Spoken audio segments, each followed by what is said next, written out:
Hey, everybody. Welcome to another episode of the Mile High Game Guys board gaming podcast, the podcast that you can listen to in less time than it takes you to unpack your favorite game, individually count and confirm that you have all of its components, print a custom laser insert at your local makerspace, sand and stain the insert, and then build the insert. I am your host, Adrian. I'm Zach.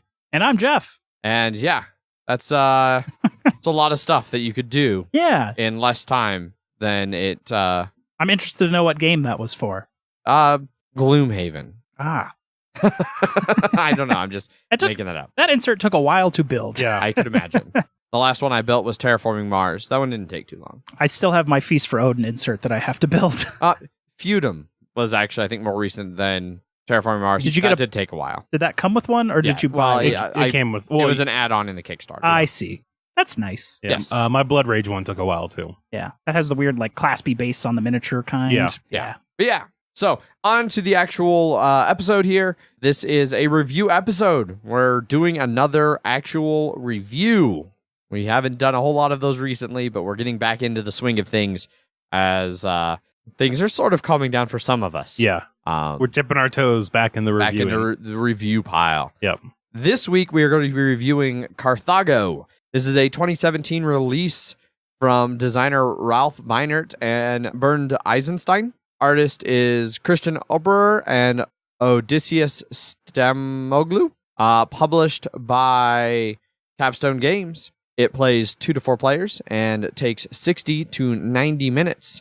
Zach, do you have a rules overview? Yes, I do. In Carthago, you are trying to rise to the highest heights of the Merchants Guild in Carthage. Over 3 ages, you will spend 5 rounds gaining trade goods, trading goods for ships, financing expeditions to go fight ships, upgrade your residence, and using guild actions to gain guild seats for influence. When using actions, if somebody is currently on that space, it's going to cost you extra cards. Gaining ships through trading or combat will gain you extra cards to use for money, trade goods, or actions. And then there are extra endgame scoring opportunities available with limited spaces, and that changes each age. After the 3rd age, you multiply your ships and guild seats together and any extra endgame points to find the winner. Yeah, it's a nice little summary. Before we move on to our initial thoughts, I do want to point out that this was a review copy that was given to us by Capstone Games. I was talking to Clay about it at Origins because it was one of their new games they were really showing off there. And I was like, hey, well, how much is it? I think I'd be a fun little midweight Euro, and maybe we could even review it on the show. And he just went, here. And I feel like that counts enough as a review copy. So just full disclosure, we didn't pay for the game. Whether it was my friendship with Clay or the show or whatever, just wanted to get that out there as a full disclosure. Free game. So that's the status of how we got this game. Yes. Moving on from that, Jeff, what were your initial thoughts going into Carthago? None at all. I had never heard of this game, nor was I aware of it. And all I had known was when you came back with your horde of games, it was in that stack of games. Correct. Yeah. And I'm going to go ahead and interject. Same exact thing for me. It was you going, here is a review copy of a game. I'm like, okay. All right. Honestly, I was in the same boat. I hadn't heard of Carthago before Origins. I like it. And so, I saw it there. It looked interesting, and I heard enough about it there that I knew going into it that it was like a midweight Euro that supposedly played pretty quick, had multi-use cards. All that sounded good to me. So, but I didn't have a lot of hype or any, good or negative feelings or thoughts about the game going in because I really didn't know anything about it. You said it was a newer game from them, right? Their Yes. version of it, yeah. Yeah. Which, if our BGG comments or anything, seems to track. Because Yeah. Spoiler alert, there's no fan feedback at the end of this episode because nobody chimed in on BGG. Yep. So it does not seem to be a super well-known game out there. When Paul asked us, he's like, so what are you guys reviewing? I'm like, Carthago. And he's like, what is that? So, yeah. Yeah, so hopefully maybe we clue you all into a new game that you previously hadn't heard of, and you can make a decision based on that. So that's initial thoughts. So moving on from there, let's talk components. Component-wise, there's not a lot to the game. It's a pretty small box game, like kind of thin, but pretty much normal, like rectangle size, I guess. I don't know. But it's not like a super thick box. No. The main components are 2 decks of cards, ships, and goods. Mm-hmm. Then small hands of player cards, some wooden discs, thin discs for player markers, 1 like cylinder for action selection, 2 wooden guild howl pieces, and then a bunch of cardboard little boards that make up the different parts of the game. And the round, board. like the round tracker and things like that. Pretty standard size stuff too. It's not like the cards aren't like thin or anything, but then you're not like, oh man, these cards. No, they shuffle real nice. Yeah. I do really like they shuffle good. They're good standard cards. They're not bad. They've got the like little cross-hatched pattern. I don't know what that The linen finish? Linen finish. So they are linen finish cards. They don't have black borders. They did like a gold, so you're not going to see a lot of nicks and stuff from shuffling or handling the cards, which is good. Yeah. Especially the trade good cards, because you handle the shit out of those. The ships you don't really do much with. They are in your hand in this hand management game. Yeah. Yeah. 2 of the boards puzzle piece fit together. Because the one it's- fits perfectly because it's 2 pieces that are always together. Well, it's because when you play 2 to 4 players, a different amount of ships come out depending on how many players you're playing with. So it has Modular board has Puzzle 4 piece board. pieces that, if you're playing with 2, you just connect the 2. You connect basically the 2 ends. Yep. And then there's 2 middle pieces. And you throw in one of them for 3 and then the other one for 4. Although by themselves, it doesn't matter which one is like. It's Correct. not like They're marked one or the Yeah. other, but it actually doesn't matter. Yeah. You just need the end piece and the start piece. Yeah. And whatever's in the middle, who gives a fuck? Yep. And that is where my first complaint with this particular copy of the game, and it's a super minor one, but it's one of those things like sometimes those minor things that are just like really, it's like, it's so minor, but it's so irritating. It's like a pebble in your shoe kind of a situation. It's like a puzzle piece that doesn't quite fit. Yeah, which is exactly the problem. The entire thing, when you put it together, The fit, full all 4 complete- of them fit perfect. Like the they fall complete in, Harbor. fall When into it's in place perfect. sequentially, it fits perfectly. Yeah. But if you take out one of the pieces and then go to put them together, Like take out the 4-player. Yeah. piece. then they don't quite fit Like, as nice. You when can they still, they'll fit together. They'll but fit together. You feel the resistance. Yeah, you'll feel the and- resistance because when you're playing with 4 players, it just slides right in. This one you have to be like, like that's the amount of effort you have to put in, but it's just enough. It's just enough to notice that it Yeah. not perfect. Yeah. Which is a little frustrating. I don't give a shit.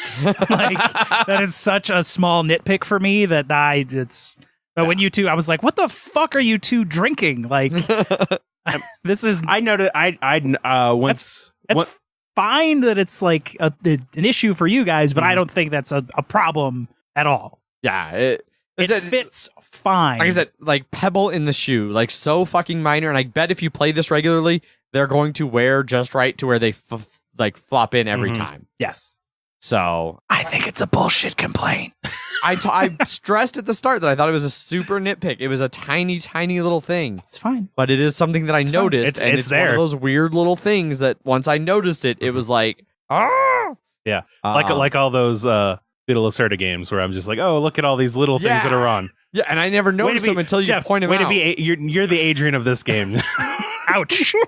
Jesus. Do I have to buy a Nickelback CD now? God damn it. Speaking of the puzzle piece thing, though, it did also, it didn't bother me until, like, the last game I played of it, we were playing with somebody, and they're like, wait, so why isn't the warship harbor a puzzle piece to fit to the main harbor? Because, like, the art lines up, and it shows, like, in all the rule books that you put it there, and it's kind of like, oh. Was it a punch board? No. Yeah. So Okay. it was probably some probably punch board reason. printing Constraints issue. or something Yeah. like that. But it is definitely like it's not a problem. It's just a flat- weird. Yeah. It's weird that it's not. It's a flat line against flat Yeah, line. yeah. Whatever. But after the other ones were puzzle pieces, it's Yeah. like, oh, wait, that I don't have a good answer for you for why that's not that way. Mhm. But yeah, super minded. Those are the only 2 component complaints I really have. Other than that, I mean, for me, like I wasn't that big a fan of the art. At least on the player cards, like your own cards. I like the art on the trade goods. yeah, the trade goods have really good art. I do agree. The art on the player cards is weird. I think I It's get what they're going for with like kind of an older Ancient Greek, Yeah. like pottery sort of look Yeah. to it. Mm-hmm. Some might say ancient Carthage style pottery. Yes. Yes. That era. Mm-hmm.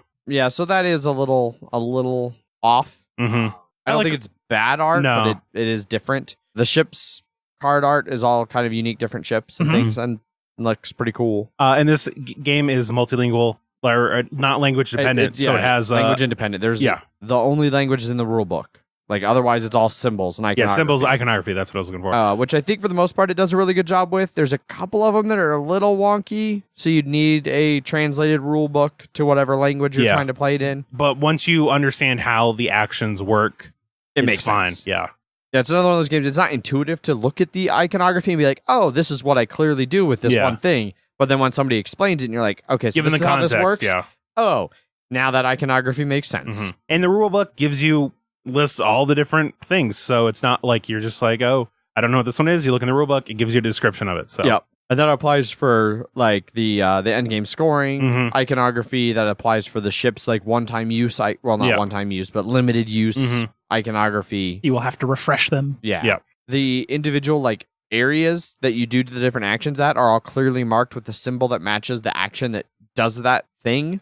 So you can clearly match like on the action selection wheel, like, oh, this little bag is the trade good bag, like, there's the harbor bag, like, so I can clearly like, and all of those do that at the harbor. And that action symbol is on the area of the board that you actually do the action. That's what I meant. That's what I was trying to say. I thought you were trying to say on the wheel. Yeah, it's on the wheel, but it also corresponds to the actual thing. The actual, like on the harbor, if you take the harbor action, it's that it has that symbol on there. Yeah, you know where you're going on the board based on the action. Yes. Yeah. Yeah.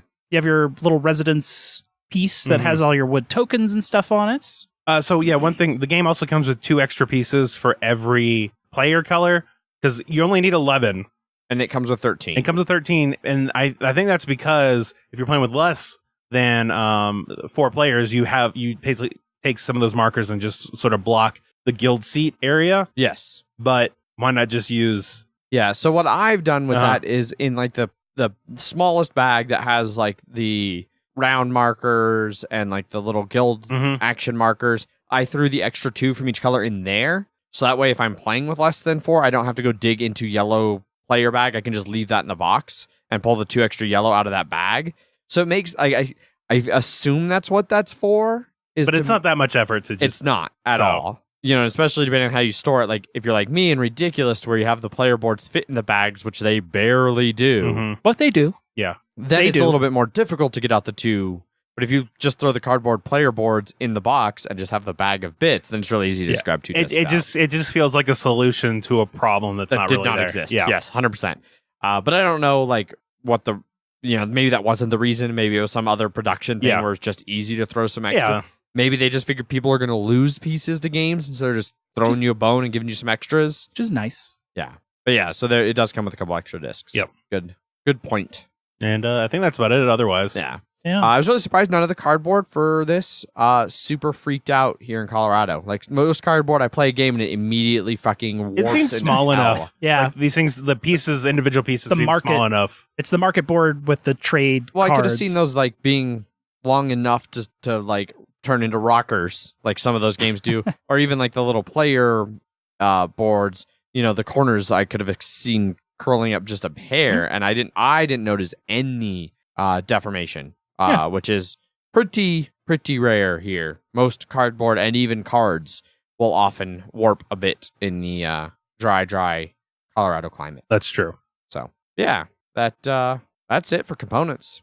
Indeed, pretty light on components. Next up, rules and rules explanation. So I learned this game from the rulebook. I didn't go looking for any videos. I think there is a QR code in the rulebook for a link to a rules video or a rules overview.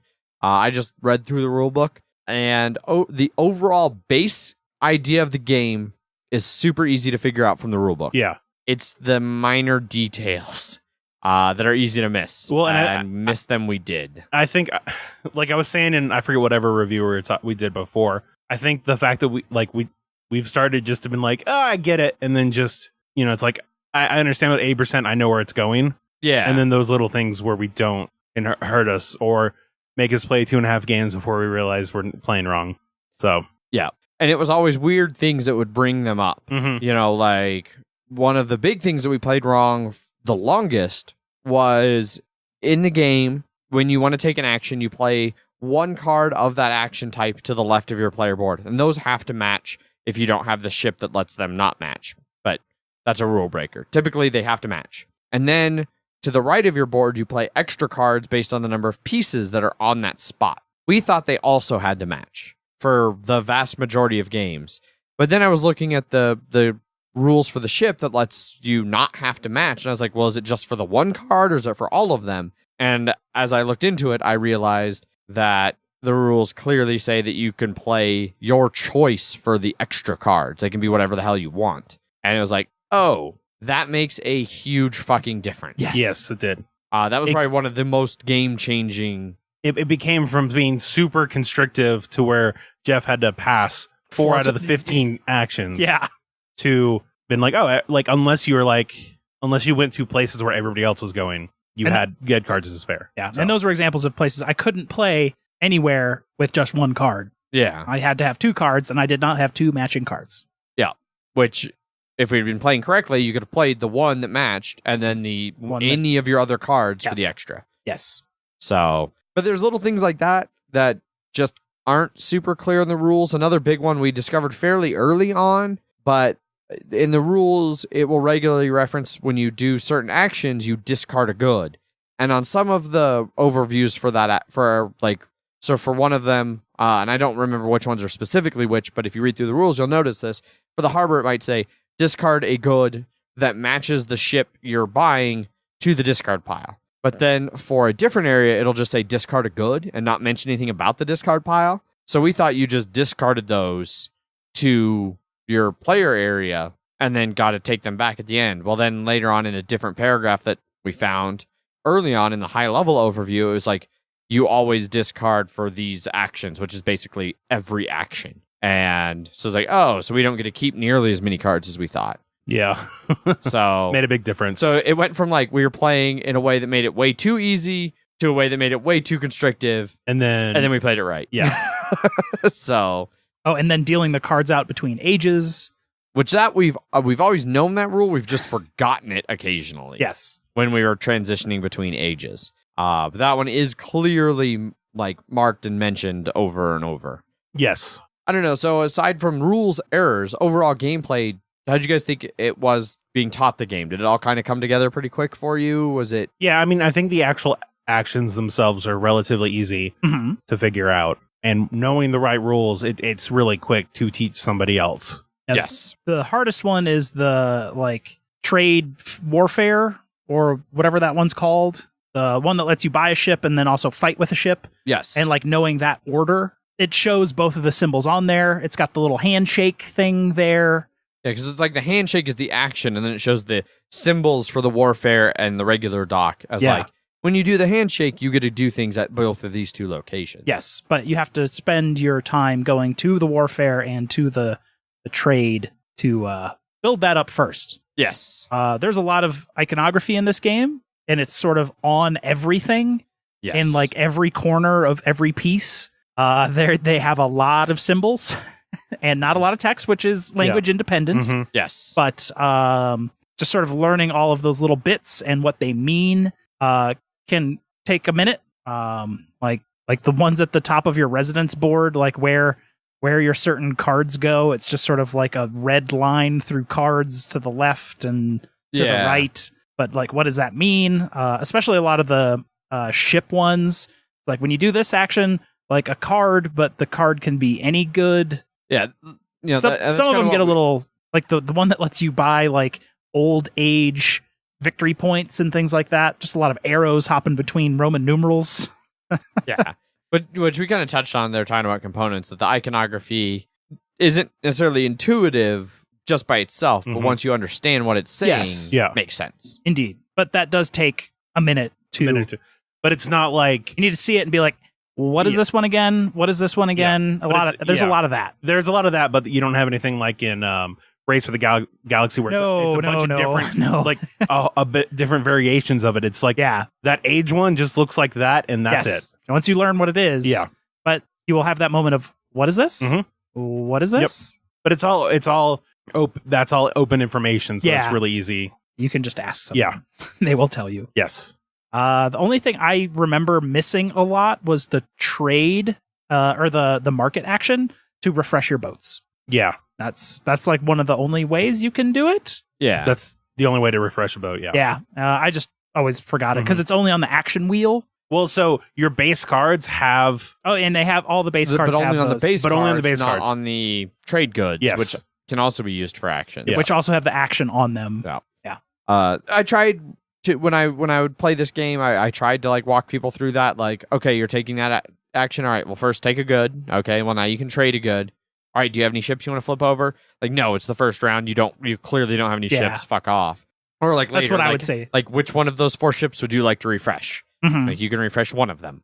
I try to be really good about like keeping that in mind for people because it is not clearly marked. And that one doesn't seem intuitive either. Like, oh, I'm going to get trade goods. Oh, I also get to use a ship again. Yeah. But And then the like individual what victory point thing. Some of those are a little. We had to look those up sometimes. yeah. Well, especially like when I first looked at them, like a lot of them, they're not intuitive at all Yeah. until you actually understand what they're telling you. Mm-hmm. But that was they're clearly listed on Yes. the last page, front and back of the rule book, is ship unique actions and endgame scoring Indeed. criteria. Yeah. So There's just a lot of very unique symbols in this game that once you learn them, it's easy, but once you get there, it takes a second to get there. yes, The only other complaint I have, the victory points, the endgame victory points for like the different ships and matching ships and the goods and different goods and matching goods. Yeah. The number to like points thing, it's like just a line between the numbers and the points, but it's so small. It looks like there's like 3 rows of like information there. Right. It's just pointing that like if you have 1, you get this many points. But and I think that's just part of the fact that the it's so skinny and small Yeah. on the like It's very tiny. it's very tiny. Like it looks better on in the actual rule book, yes. but I agree. on that one. Which I feel like that was Yeah. probably the problem with some of this iconography is it was designed like in a rule book, like for a rule book, so it was a little bit bigger. And then when they Then shrunk it down to put it on so many smash it down. pieces, it was like it's not as clear as it once was. Yeah. But clear enough. Yeah, Yeah. yeah. I can't think of any that were like once you knew what it was saying, you couldn't figure it out. So Yeah. once you've played the game once and understand what's happening, you can figure it all out. Indeed. So cool. Anything else for rules explanation, guys? Not that I can think of. Well, let's move on into gameplay then. So this game plays out 5 actions per era over 3 eras. And All the eras are the same except for like which victory points you can Yeah. get. that's the only thing. There's 6 victory points that are laid out at the beginning of the game, and each era moves it from the first 2 to the second 2 to the third 2. Mm-hmm. If you get the right ship, you can actually go back and hit previous eras, but there's not a lot of space on those, so like it's very easy even if you 2 have that ship for them to fill up. Only 2, and then it opens up to 3 each in a 4-player game. Yeah. So in a 2-player game, you're set, like because you can always get a spot. Mhm. You can't be blocked out. In a 3 and a 4-player game, there's 1 less than the number of players, so you can, if all of your opponents go lock up at end game scoring, you're shit out of luck. So, but on your turn, you choose which action you want to do. You move your disc there. You play a matching card to the left of your player board. You play a number of cards equal to the number of opponent discs in that spot to the right of your player board. You take the action, and then it goes to the next player. Like, the turns are really simple. They play through really quick. But it's all in the details. Yeah.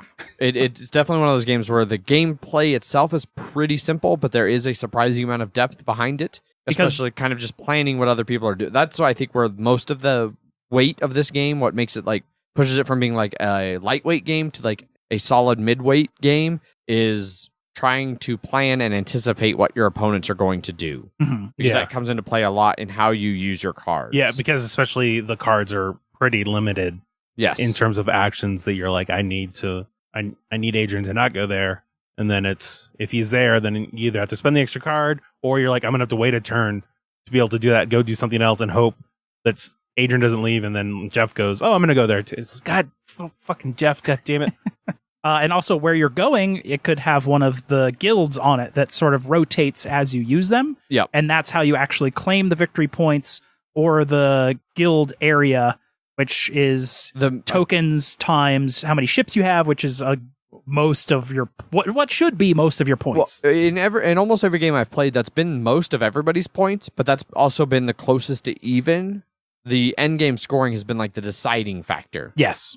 So like everybody's within like 5 points on the guild seats times ships. Yeah.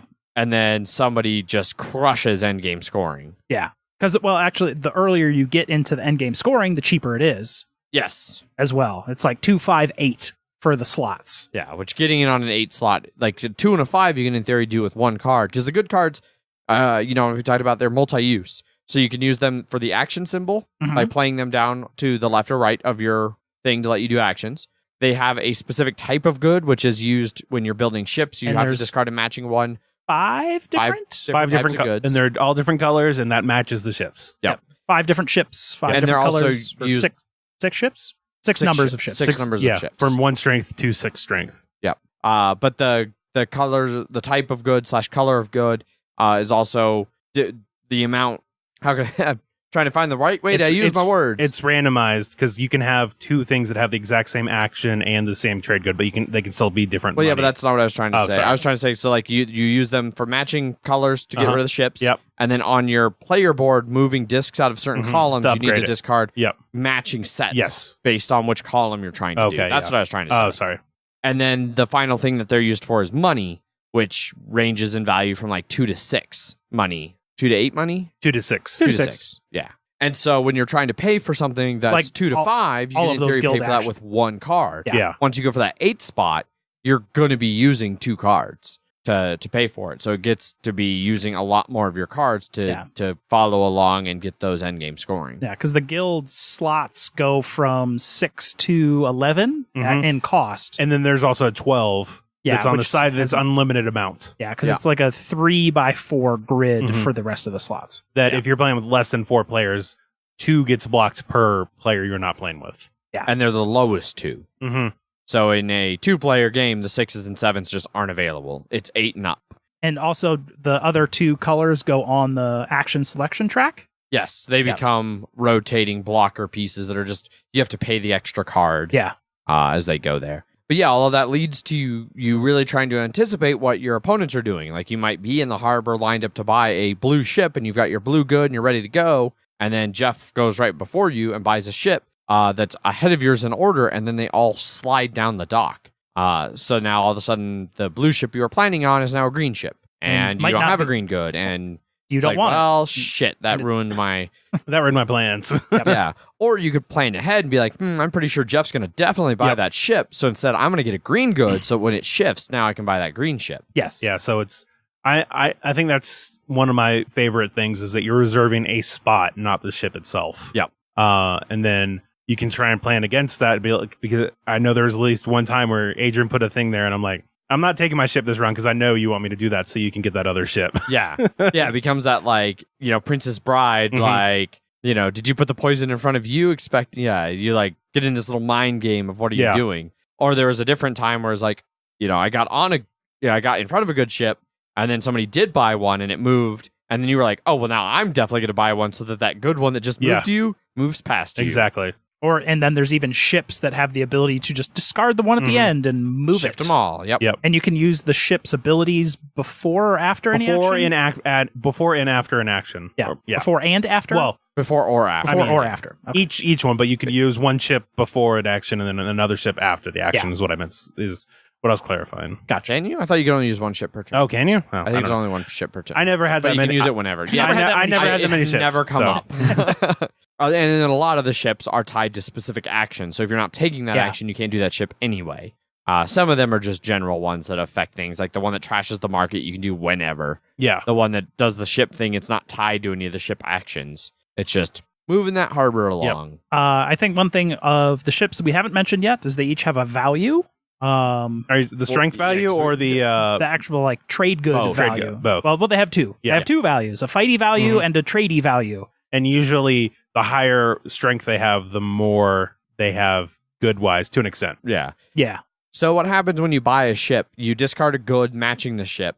So this is when you're doing the trading. Yeah. So tradey fighty. Yeah. So then you take the ship. If it's from the goods harbor, you take that ship face up, and one of the numbers on it is a value, and it's like I think they range from like 6 to 5 to 9. 5 to 9. Yep. The 1s or 5s, and then yeah. The 6 can be up to 9, but they can also be 8 too. Yeah. And then you draw from the top of the goods deck cards and you reveal them until you meet or exceed that value. So that means sometimes, like a 9, you could just draw a 6 and a 3, and you're fucking done. Yep. But you could also, if you're a 7, you could draw a 2, a 2, a 2, and a 6, and then you're getting a bunch of extra cards. A bunch of cards. And usually you care more about having more cards than having higher valued cards. Yes. So. Yeah, especially the way the trading row works, where you get that swap action, because like, oh, I've got a low number card and I want a higher like value, like for the money value, I can just take that action to swap them. Mm-hmm. The other value on the ships, the attack value, comes into play when you're doing the fighting. Your center column on your player board is your attack strength. Starts at 1. Starts at 1 and goes 3 and then 5. Yeah. And then there's a certain ship that if you have it, you can flip it over to get a +2. But when you do the fighting action, you discard any good, and then you flip over the top card from the ship, and you compare its strength versus your strength. Mm-hmm. And as long as you meet it, then you win. You still get the trade good value for that ship's value, whatever it is. Just as you had bought it. Yep. And then it goes face down in your ship pile, so not active. Whereas the other way of buying them, they go face up, so you could immediately use them for their actions. But so you can get 2 ships turn, basically. Yeah. Yes. If you plan well. Yeah. Yes. And get a little lucky. Yeah, a little lucky. Or a little lucky. Yeah. Which is kind of a downside of this game, is you can get a little draw lucky or a little draw unlucky. There are definitely a couple areas that really becomes noticeable. Yes. You can mitigate. Especially early game. Yeah. Don't go fighting ships early. Unless, the odds are seriously stacked against you. Because all you have is what's on your residence. Doesn't matter what the strength of your ships are, unless you have that ship that has you the +2 fighting power. But that's like not one-time use, but one, like, you use it, flip it over, and then you have to spend a whole turn refreshing it. Yeah. A market action. Yeah. Because you just get a random ship off the top of the deck, and that can be anywhere from 1 to 6, and you can kind of tell what has been used or played. There's 6 of each number, so you can pay attention to what's in the market currently and what people have purchased to get an idea. Like, oh, the 1s and 2s are all out, and so that only leaves 3, 4, 5, and 6. I'm at a 3. Well, the odds are not in my favor. Yes. But if you have one of the fighty ships and strength 5, you can literally beat everything. But that's quite a few turns into the game to where you could have upgraded that. You have to be lucky to really, And then you just want to fight hard. Yeah. Smash everything. Yes. But you kind of need to balance everything. You can't really go just one strategy in this, because you want guild seats because like you could have 8 ships, but if you only have 1 guild, like it's only 8 points. Yeah, that's it. Yeah, so it is kind of interesting, because you'll do something where, like, if you get a bunch of guild seats early, then you're like, well, every ship I get is worth the number of guild seats I have. So the ships are worth 5 points each. Let me get a bunch of ships. Yeah. If you go ships early, then it's like, oh, I've got 6 ships. Every guild seat is going to be worth 6 points. Now it's time to focus on that. So you see people kind of going in one direction or another, and then shifting later in the game to the opposite. And then some people just kind of try and balance it out along the way. And then you're trying to get the end game victory scores, because those are pretty important too. Yeah. Especially certain ones of them, especially. Some are just straight up points. I'm going to pay 2 money for 7, 8 points. That one seems like one of the worst balanced ones in it. Like 2 points for 2 money for 7, 4 money, or what? Yeah, 5 money, 5 money for 6, and then like 8 money for 5 or something. It's painful. Very much painful. Very much painful. Yes. Yeah, I don't remember the exact breakdown of that one, but the third place one seems almost like it's not even worth it. Yeah, especially for paying 8 money. So this game does have a little bit of variability in terms of the whatever those things are, the end game scoring ones. Did you talk about that? Yeah. So there's 3 tiles per era, and you at the start of the game randomly pick 2. Mm-hmm. So it's not a lot of variability, but there is a bit. And some of those will definitely make some actions more important, because like there's one that's you get points for however many guild seats you have that are connected in a chain. So then which one you buy becomes super important. Yes. Whereas if that one's not out, doesn't matter. You usually just go with whatever's cheapest. Right. Or you have the one that's you get one for each token you have on those achievements in general, and then you're like, I'm like, even if I'm not getting points from other ones, I'm getting points because of that previous one. Correct. So just those will sort of steer your strategy in one way or another. Like if you're trying to focus on those, that'll sort of tell you which way to go. But you can totally win by just focusing on ships and guild seats in general. But yeah, those definitely play a big part. Those are the nail in the coffin between the winner and the losers. definitely. There is a promo pack for this. It's like golden awards or something like that. The golden achievement tiles. So each player receives one, and they're face down, and only you know what it is. And it's things like not having any cards left in your hand at the end of the game, 2 or more fully emptied influence disc columns in their residence at the end of the game, 4 or more discs at the guild hall, 5 or more ships, 4 more discs on the achievement tiles, and no remaining trade cards in their hand at the end of the game. And then you just get like 5 victory points if you achieve that. But if at some point you're like, I can't do this, you can just discard it and take an extra turn immediately. Oh, wow. Yeah. So you can just be like, discard, and I get an extra turn. That's pretty big. Yeah. It's interesting. I mean, it's only 5 points at the end of the game, but taking that extra turn is nice. That can be the difference between a lot of points. Being able to get that final achievement in another ship or 2 ships. Yeah. So, yeah. Yeah, it's just a little promo tile thing that seems cool. Interesting. Yeah. Might have to try and look into getting that. Yeah.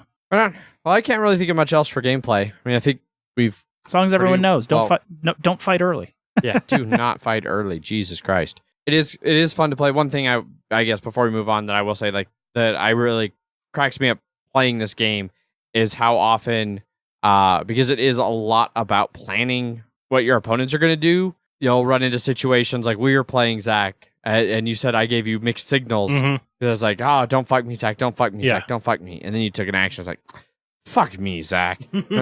Stop giving me mixed signals. So many mixed signals. Yeah. But you see that, or like somebody will go to do an action and they'll start like doing it and they're like, fuck, I don't have the right money or action pieces or whatever to actually do this. That definitely affected us a lot more when we were playing wrong. Correct. Than near the end. Yeah. But there are still times when you could block somebody even though you're not really blocking people.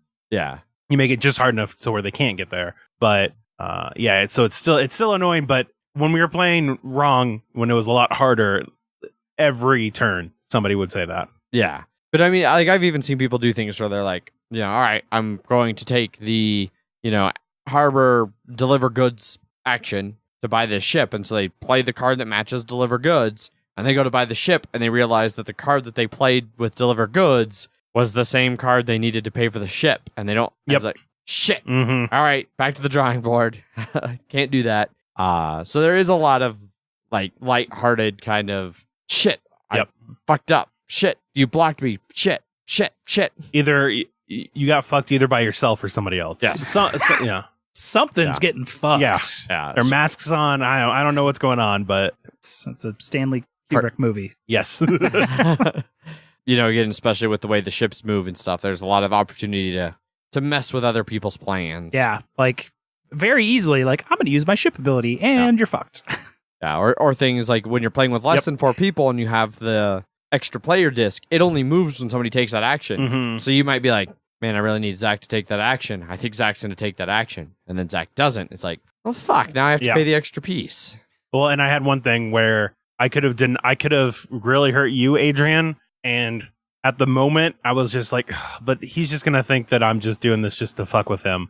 So I won't do that. And then I did something else. And then it was the next person's turn. And I was like, fuck no, that actually would have benefited me too. Yeah. God damn it. Whoops. That was one of the times you won. I was like, shit. Yeah. I don't think we mentioned real quick how first player works. It's whoever has the most influence discs at the end of each age. Mm-hmm. Yeah. And so it's random for the first age. Yeah. And then that disc, your discs are what you're marking everything with for your victory points or your endgame victory points, the guilds, and marking which ships and stuff you want to buy. So if you're out of discs, you could be totally screwed. So it's actually like action. It's like hand management and like how many influence discs you could actually have on you as well, which is pretty important. Yeah, very true. Because maybe you need to buy a ship and that's where your discs are, except you don't have the right cards to buy a ship and you can't get your discs back by buying a ship. Yeah. Rough. Rough seas. Yeah. But I think we're ready to move on to final thoughts here. Let's start with you, Zach. What are your final thoughts on Carthago? Overall, it's pretty mixed bag, and I think truth be told, it's colored by the fact that we were playing wrong, and so in the beginning it was like, oh man, this is easy because we have all of these goods, and then it's, oh no, we aren't supposed to have them. Oh god, this is so hard. How am I supposed to do anything? And then, oh no, you can just use any card for that second. Oh, now the whole board's opened up, and so it had this roller coaster of expectations with the game that I felt overall hurt it. But I mean, that's purely our group thing, that it just happened that way. It's not the game's fault. It's not the game's fault. I'm always a fan of multi-use cards, and I think they do a good job here. Of you feel those tense moments of it's like you said, I need to use this card to do the ship action, but then also pay for the ship. What am I supposed to do with that? Plus, I'd like to use the money to exactly get a guild seat. Yeah. But I definitely agree that I feel like there are, obviously the cards you get from the deck are random, and the ships you get are random. And so it can hurt you. Multiple games, I would try and take a risk, and it would just fuck me over, and then I'd be out of the game. Yeah. And but that's where I think it comes down to the, don't go for ships early. The odds are not in your favor. Yeah. Well, it was even like when I had 5 strength, it was like, oh, it's the 6 strength one. Awesome. That one's annoying just because there's a chance, unless you see the ships that will give you +2 attack, you just, no matter how powerful you think you are, you have a chance of just automatically losing that. Yeah.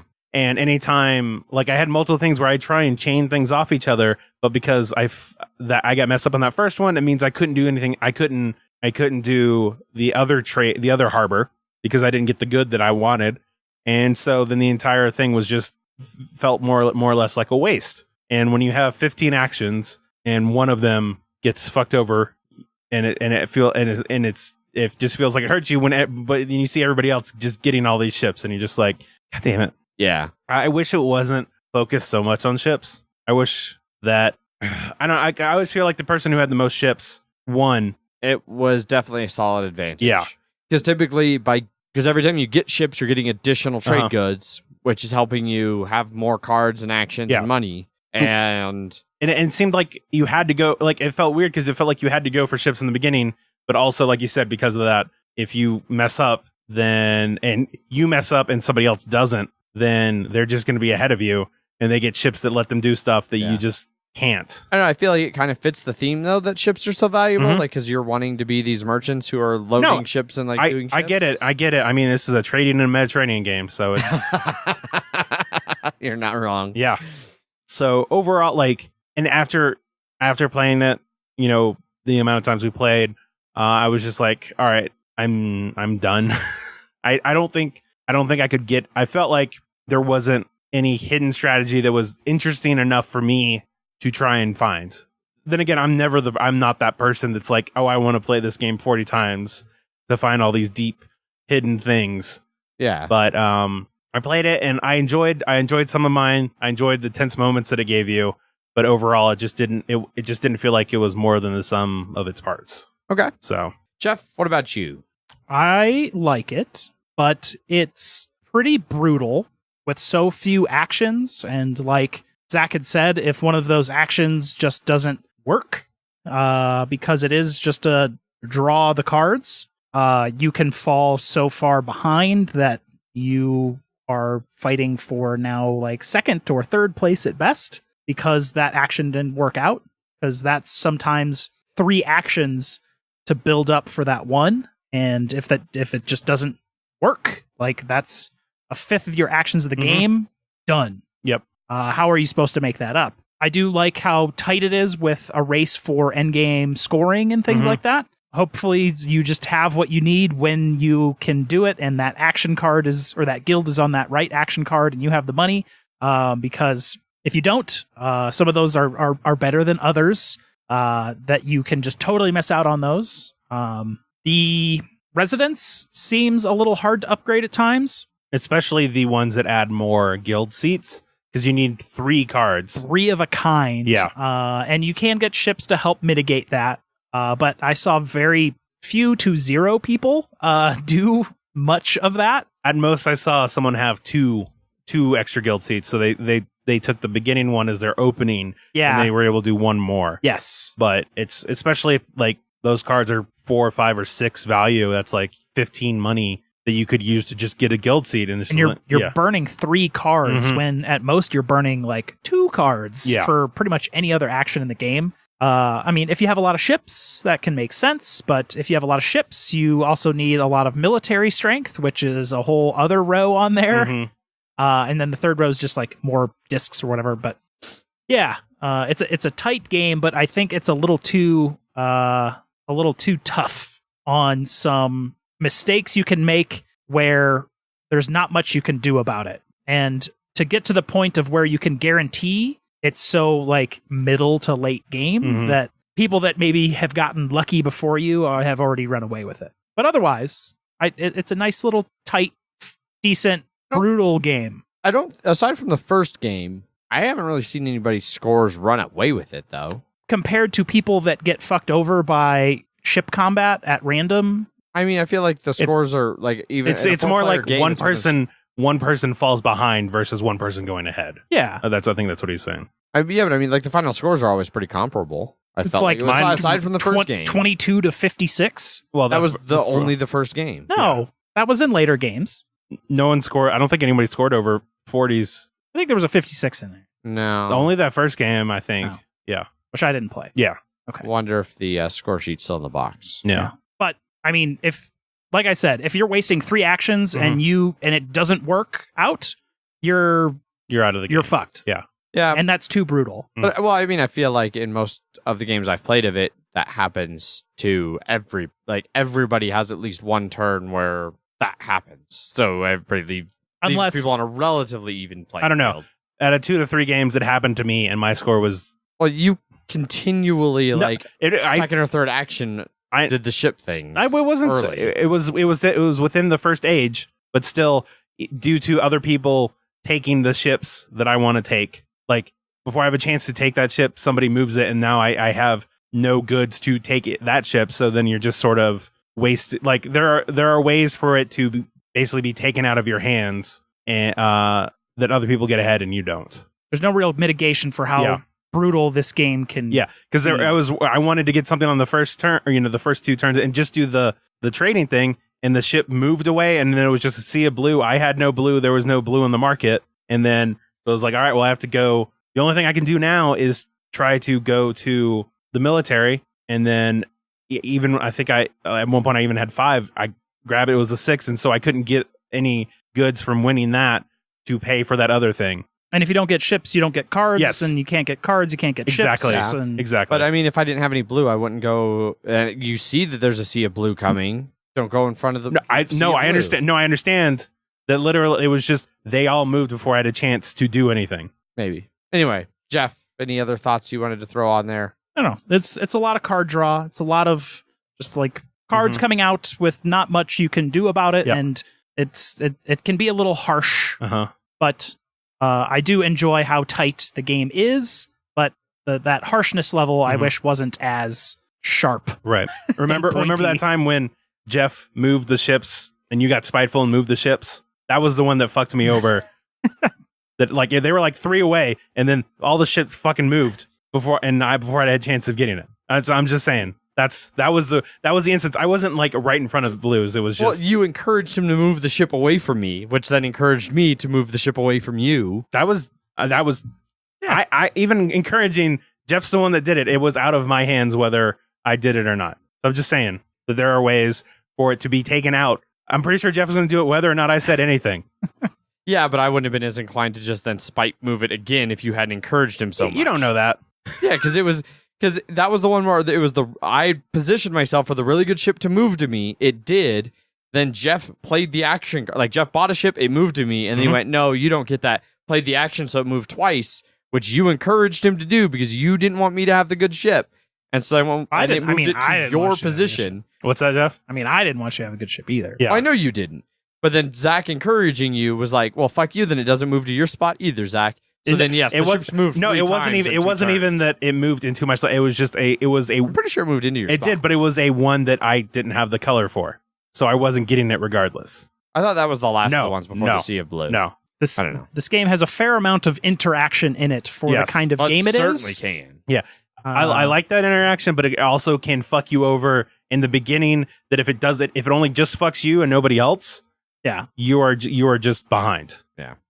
It's easy to fall behind in this game. Yes. Sharp, pointy, rusty, tetanus boosters required. Now at that point, you just sort of died. That's true. Yeah, or just cut off your arm, I guess. Lockjaw. So for me, I agree and disagree with different parts of each of your. Uh-huh. Way to fucking take that middle of the road. Yeah. So I don't feel like it's overly like the only real time that card draws I feel like can fuck you is when you fight ships, because that is a blind draw off the top of a deck. Even then, though, you see in theory almost 5 of the 36 cards. 6 of the 36. It depends on your player. 7, depending on the player. You can see as many as 7, and that's assuming no one's purchased a ship or no one's fought before you. Everyone hand me all of your cards so I can add up all of your numbers, and so then I can get the most perfect information I need. I mean, just look around the table. Like, okay, Zach's got a 4 ship in front of him. Can you unflip all of yours so I can count their numbers for me, please, Zach? I mean, Let me just pull up my calculator because I Thank you. gotta do. also pay vague attention when they buy their ships. Let me or just when they write all- fight ships. Give me my sheets of paper out. Keep track all these. It's not even that many ships. It's not like it's hundreds of ships of varying things. I'm going to go release an app on the App Store to keep track of all the ship numbers. You get to 3. So at the start of the game, you have a chance to take one of your What I'm discs trying to and put it in say, a ship. okay, no, Spot. shut up about yours. What I'm trying to say you're is done. What I'm trying to say is that amount of effort is not worth it for this game. Well, I'm trying to point out how it's no fucking effort. So at the start of the game, one of the first things you get to do before you even start taking actions is you take one of this from your player board and you put it up on the ship action. Yep. That can immediately uncover the 3 strength. So now you beat half the ships in the fucking deck. So now you only need to pay attention to ships where they're like, okay, Zach buys a ship that's a 6. I know that's 1 less 6. Like you don't need to pay attention to the ones lower because you beat them. You don't care where the fuck they are. And it's, I mean, I'll just tell you that I would pay vague attention, and it was always highs and lows coming out. It never. yeah, I mean, it's still the. If it Blood Bowl can has still taught me screw you. everything, you're always going to get that goddamn 1 right when you don't need it. And it kills me that like you think a game like you'll say a game like Blood Bowl is about playing the odds and statistics and not random dicey bullshit, but this is too random and fucky. It's cardy bullshit. Right. Because I'm not rolling a 36-sided die. You're not rolling oh my god. There's 6 different possible numbers. It's a D6. There's 1 to 6. I just don't like the fact that unless you have a ship that lets you get +2 strength, there's still A chance of failure. still a chance of failure no matter what you do. And then that literally through no fault of your own, you would get fucked multiple turns, and then you're just out of the game. it's really it's a 1 in 6 chance. Yeah. No, Because there's 6 or 5 for 36. There's 6 of each, right? Yes. there's 6 of each. Yeah. So yeah, it's 1 in 6 from a full deck. But Yeah. like I said, Like I depending s- on how many you're playing, there's I at understand. least 5, if not 7, that you can see minus all the Well, ones. now that I you understand that, purchased. but I'm saying it's always been a mix. It's never been like 6 6s right in the first fucking no. turn. But one of the times we played, like as I made a noted early that it was a 1, a 2, a 4, 2 5s, and a 6. Mm-hmm. And it's like, okay, well, there's 4 of the half of the deck that will fuck me. Like the deck is moving in my favor. And then you could see like, okay, well, they bought a 5 and a 6 came back out. So now there's a 1 less. You could follow that. Zach fought a 5 and he lost. So now that 5 is on the bottom of the deck. That's 1. And that's actions you have to waste not doing other stuff to try and follow to get it within a It's no extra actions to me to follow where that deck no is. I'm saying if you want to be very safe and be like I don't want to attack that ship until it's like I have a 70% chance of knowing that I'm okay, then you're wasting time when everybody else is doing that. There's only 15 turns in the game. Yes, that's if there were more turns in the game. I've won every fucking game we've played of this. No, so Wes won. Wes beat me by like 2 points. So that means Okay, he so I beat you. forgot about I forgot about the most recent game I played. But I've won pretty much every Yeah, other game we've played. because many times because I played fucking smart. Planned You better. drew off the top of a deck, Yeah. and it was a number that you Yeah. could beat. No, or I waited until I felt the odds were in my favor. I made sure to have to try and get the +2 ship and get to 5 strength. Well, I never so got a fucking chance to get a +2 ship, Adrian. Plan better. What? Plan better. I didn't get any of the fucking goods that would let me get that ship. You get those 3. You get 3 cards in your hands. Say it's the white one, and I get 3 ones, and I don't get any white ones, and there are no white ones in the market. What are you supposed to do then? Then go for a different strategy. Exactly. Go for a different ship. Else. And then you don't get that +2 strength that you do.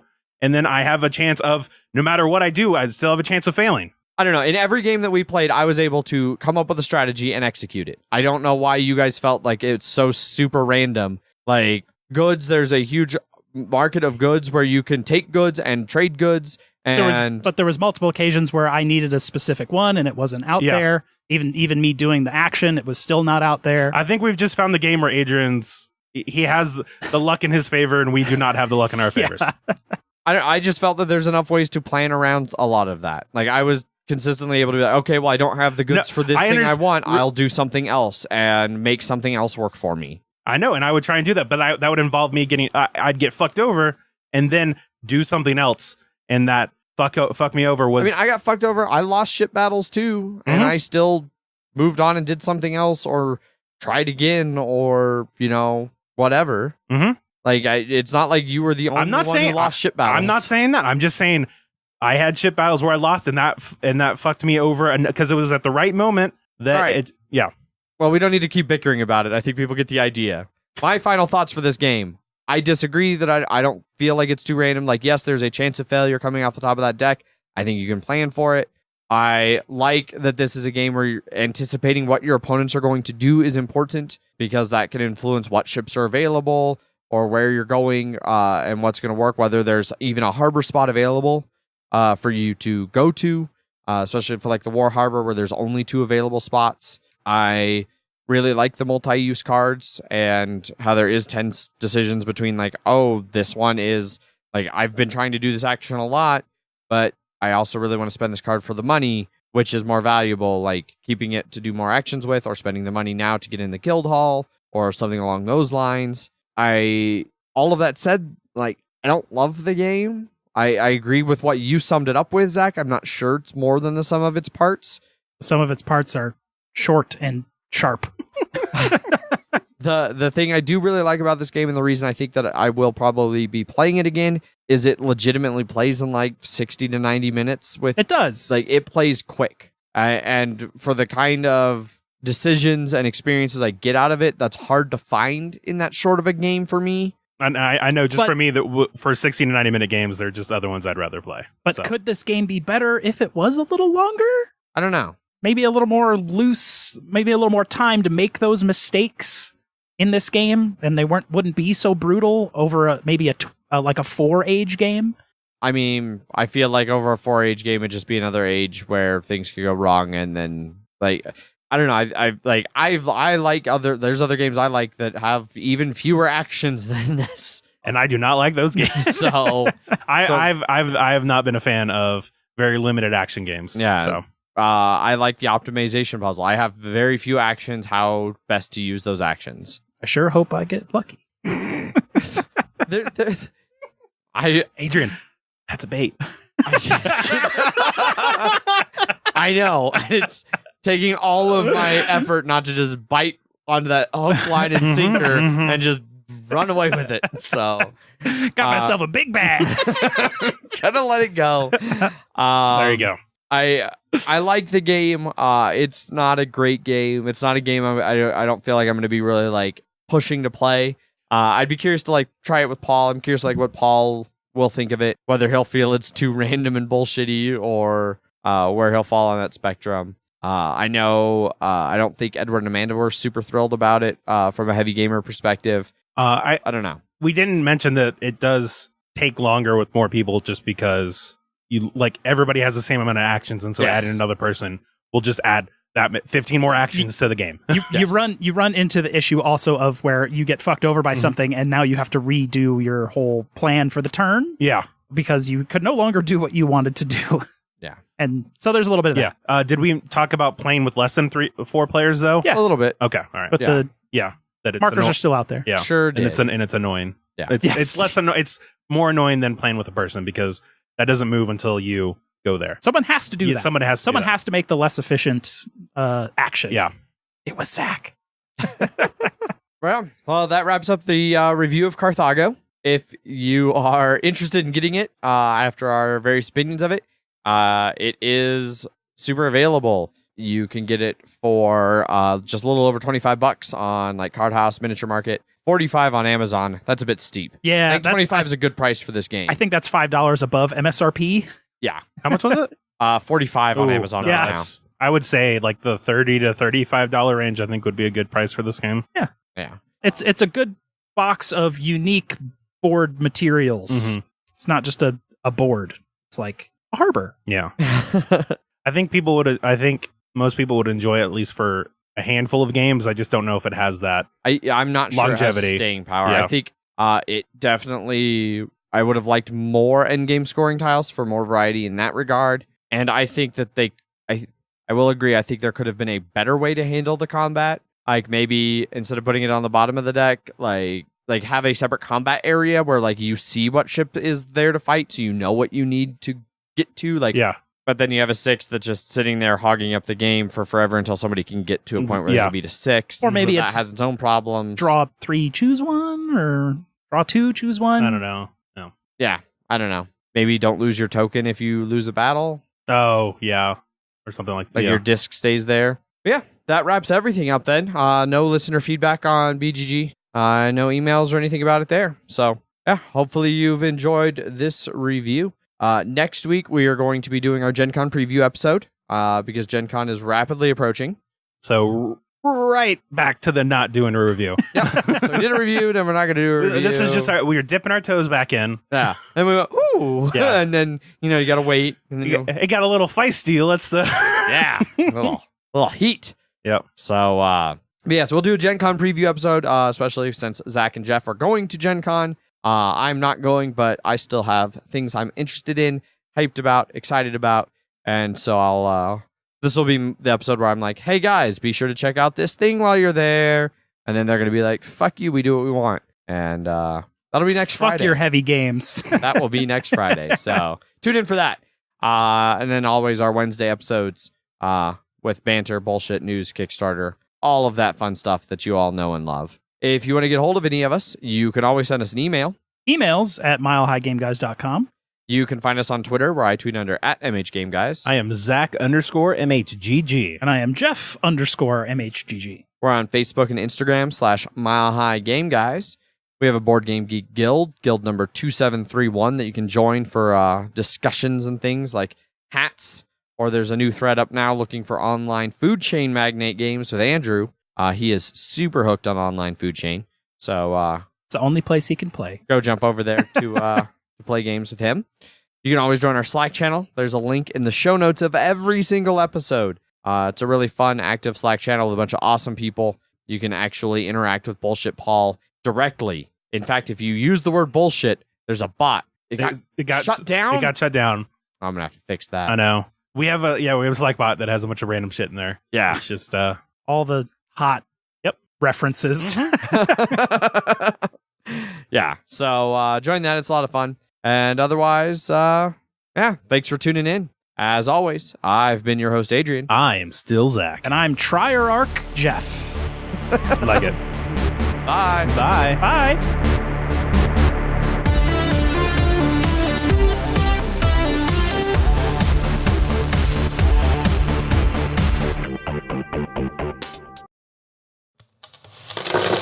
Punchboard Media, where we all bring something to the table. pull up a chair at punchboardmedia.com.